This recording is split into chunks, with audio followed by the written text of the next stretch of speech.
Hi guys, welcome to Sweety Kitchen. నేను మీ బాను. ఈరోజైతే ఒక హెల్దీ ఇన్స్టెంట్ న్యూట్రిషన్ బ్రేక్ఫాస్ట్తో అయితే మీ ముందుకు వచ్చాను. ఈ రెసిపీ అయితే పిల్లలకి స్కూల్కి స్నాక్స్ బాక్స్ కూడా పెట్టొచ్చండి. చాలా బాగుంటుంది. చట్నీ కూడా అవసరం లేదు, అలాగే తినేస్తారు. స్నాక్స్ టైంలో, బ్రేక్ఫాస్ట్ టైంలో ఎప్పుడైనా ప్రిపేర్ చేసుకోవచ్చు. ఇన్స్టెంట్గా కేవలం 10 నిమిషాల్లోనే చేసుకోవచ్చు. ముందుగా ఒక బోగండి తీసుకొని అందులోకి 1 కప్పు సోయా చంక్స్ అయితే వేసుకోవాలి. అవేనండి మిల్ మేకర్ వేసుకోవాలి. 2 సాంబార్ మిరపకాయలు, 1 పండు టొమాటో, ఒక 4 పచ్చిమిరపకాయలు వేసేసుకొని నీళ్లు వేసుకొని కడుక్కోవాలి. మనకి ఇక్కడ చట్నీ కూడా ఒకేసారి రెడీ అవుతుందండి. చట్నీ విత్ బ్రేక్ఫాస్ట్ 2 రెడీ అయిపోతాయి ఈ విధంగా చేసుకుంటే. ఈ విధంగా బాగా కడిగేసుకొని నీళ్ళని పక్కకి వంపేసుకోవాలి. ఇప్పుడు ఇందులోనే ఒక 2 చిన్న అల్లం ముక్కల్ని వేసేసుకొని ఈ సోయా చంక్స్ మునిగేంత వరకు నీళ్లు వేసేసుకొని పొయ్యి మీద పెట్టుకొని ఒక 5 నిమిషాలు ఉడికించుకోవాలి మీడియం ఫ్లేమ్లో. 5 నిమిషాలు ఉడికించుకున్నామంటే మనకి టొమాటో కానీ, సోయా చంక్స్ కానీ, మిరపకాయలు కానీ బాగా సాఫ్ట్గా ఉడికిపోయి ఉంటాయి.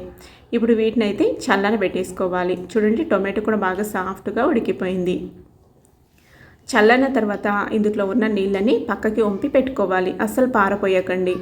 ఇప్పుడు ఈ టొమాటో పైన ఉన్న స్కిన్ని తీసేసుకుందాం.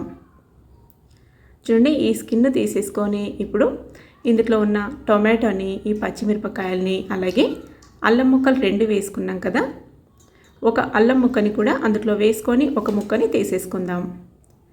ఈ సాంబార్ మిరపకాయల్ని అందులోనే వేసేసుకుందాం.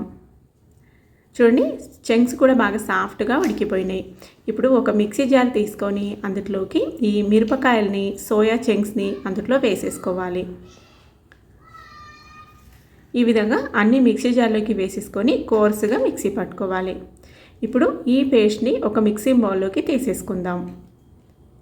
ఈ విధంగా ఒక మిక్సింగ్ బౌల్లోకి వేసేసుకొని ఇప్పుడు ఇందులోకి 2 కప్పుల సూజీ రవ్వ, అదేనండి బన్సీ రవ్వ, బొంబాయి రవ్వ అంటారు కదా అది, అలాగే 1 కప్పు జొన్న పిండి తీసుకుంటున్నాను. మీరు దీని ప్లేస్లో కావాలంటే బియ్య పిండి అయినా జొన్న పిండి అయినా ఏదైనా తీసుకోవచ్చు. 1 కప్పు పెరుగు, 2 కప్పుల నీళ్లు వేసుకొని మనకి అంతా మిక్స్ అయ్యేలాగా ఎక్కడ ఉండలు లేకుండా బాగా మిక్స్ చేసుకోవాలి. ఈ విధంగా విస్కర్తో కానీ లేదంటే స్పూన్తో కానీ నిదానంగా బాగా మిక్స్ చేసుకోవాలి. ఈ సోయా చంక్స్ పేస్టు, రవ్వ, పిండి అన్నీ బాగా మిక్స్ అయ్యేలాగా మిక్స్ చేసుకొని సన్నగా కట్ చేసుకున్న ఉల్లిపాయ ముక్కలు, క్యారెట్ తురుము, జీలకర్ర, రుచికి సరిపడా ఉప్పు, పించ్ ఆఫ్ వంట సోడా వేసుకొని అంతా బాగా మిక్స్ చేసుకోవాలి. ఈ వెజిటేబుల్స్ అనేవి ఈ బ్యాటర్లో మిక్స్ అయ్యేలాగా నిదానంగా బాగా మిక్స్ చేసుకొని దీన్నైతే చూడండి, కన్సిస్టెన్సీ అయితే ఈ విధంగా వస్తుంది. ఇప్పుడు ఇందులోకి కాస్త ఒక పావు teaspoon red chilli powder అయితే వేసుకుందాం. మీరు తినే స్పైసెస్ని బట్టి వేసుకోవచ్చండి. ఇదైతే ఈ విధంగా బాగా మిక్స్ చేసుకొని బ్యాటర్ అయితే రెడీ అయిపోయింది. ఇప్పుడు దీన్ని పక్కన పెట్టేసుకుందాం. మూత క్లోజ్ చేసుకొని పక్కన పెట్టేసుకుందామండి. ఇప్పుడు చట్నీ అయితే చేసుకుందాం.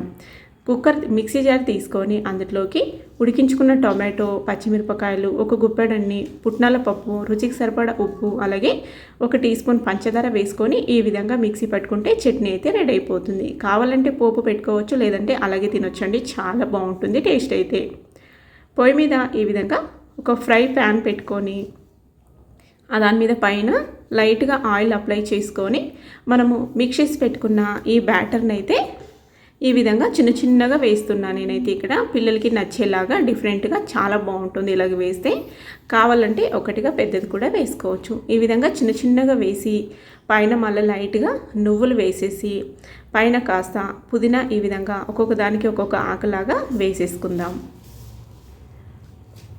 ఈ విధంగా వేసేసుకొని పైన మూత క్లోజ్ చేసుకొని ఒక 2 నిమిషాలు మీడియం ఫ్లేమ్లో ఫ్రై చేసుకోవాలి. చూడండి, 2 నిమిషాలకి ఈ విధంగా ఫ్రై అవుతుంది. ఇప్పుడు రెండో సైడ్కి టర్న్ చేసుకుందాం. ఈ విధంగా రెండో సైడ్కి అన్ని టర్న్ చేసుకొని బాగా ఎర్రగా కాల్చుకోవాలి. టేస్ట్ అయితే చాలా బాగుంటాయండి. ఈ సోయా చంక్స్లో ప్రోటీన్స్ కానీ విటమిన్స్ కానీ చాలా బాగా ఉండడం వల్ల డైట్లో ఉన్నవారికి, వెయిట్ లాస్లో ఉన్నవారికి, అలాగే మనకి చిన్నపిల్లల నుంచి పెద్దల వరకు ఆరోగ్యానికి అందరికీ చాలా మంచివి. ఈ వైపు కూడా మూత క్లోజ్ చేసుకొని ఈ విధంగా 2 వైపులా బాగా కాల్చుకున్నామంటే మనకి ఇన్స్టెంట్గా కేవలం 10 నిమిషాల్లోనే మనకి బ్రేక్ఫాస్ట్ అయితే రెడీ అయిపోతుందండి. చూడండి ఎంత బాగా వచ్చాయో, చూస్తేనే మనకి తినాలనిపిస్తుంది. పిల్లలకైతే చాలా బాగా నచ్చుతాయండి. స్పెషల్లీ నచ్చినట్లయితే ఒకసారి తప్పకుండా ట్రై చేసి చూడండి. మనం ఈ విధంగా చేసి పిల్లలకి స్కూల్కి స్నాక్స్ బాక్స్ కూడా పెట్టి పంపించవచ్చు. అలాగే ఈవినింగ్ స్నాక్స్ కానీ లేదా పిల్లలు స్కూల్ నుంచి రాగానే స్నాక్స్ కూడా ఈ విధంగా చేసి పెట్టారంటే చాలా ఇష్టంగా తింటారు. మరి మీకు కనుక ఈ రెసిపీ నచ్చినట్లయితే ప్లీజ్ ఒక లైక్ చేసి మీరు కూడా ప్రిపేర్ చేసి మీకు ఎలా అనిపించిందో మీ ఫీడ్బ్యాక్ని నాతో షేర్ చేసుకోండి. నెక్స్ట్ మళ్ళీ వీడియోతో మీ ముందుకు వస్తాను.